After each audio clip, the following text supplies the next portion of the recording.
The United States has officially supported Ukraine's expansion of nuclear energy. This will help quickly solve the problem of power generation after the devastating Russian attacks. This was stated by Penny Pritzker, the U.S. Special Representative for Ukraine's economic recovery, during her visit to Kyiv.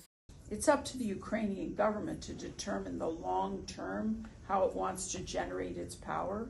But in the short run, getting nuclear power back up and operating and well-serviced makes perfect sense, in addition to all the other efforts that are going on by all of our allies.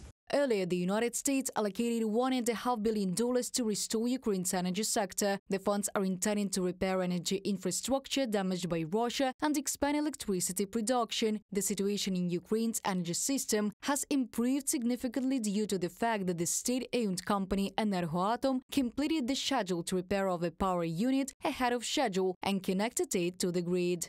What energy workers are doing today is truly heroic work, because the issue is not just to shorten their repair campaign, but to shorten it in compliance with all nuclear and radiation safety requirements. Herman Haushenko, Minister of Energy of Ukraine, from a message on the website of the Ministry of Energy of Ukraine. Ukraine's response to Russia's shelling of critical infrastructure has been attacks by the Ukrainian armed forces on Russian oil refineries. Their goal is to stop fuel supplies to the Russian military and reduce exports, the income from which the Kremlin uses to finance the war. Oil is one of the main sources of income for Russia. It provided about 35% of the country's budget. Now the State Duma is proposing to introduce quotas on the sale of petrol. A letter with such a proposal was sent to Deputy Prime Minister Alexander Novak by Deputy Speaker of the State Duma Boris Chernyshov, Izvestia publication writes.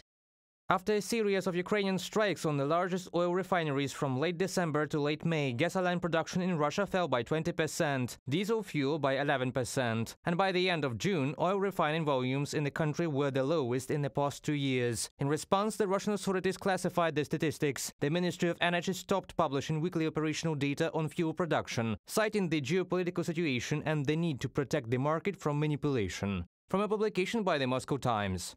On the night of July the 28th, the Ukrainian military personnel struck the Polevaya oil depot in the Kursk region of Russia. This facility is critically important for the Russian army. The General Staff of the Armed Forces of Ukraine confirmed the strike on the oil depot. According to Ukrainian intelligence, Russian air defense systems were operating in the area where the facility was located.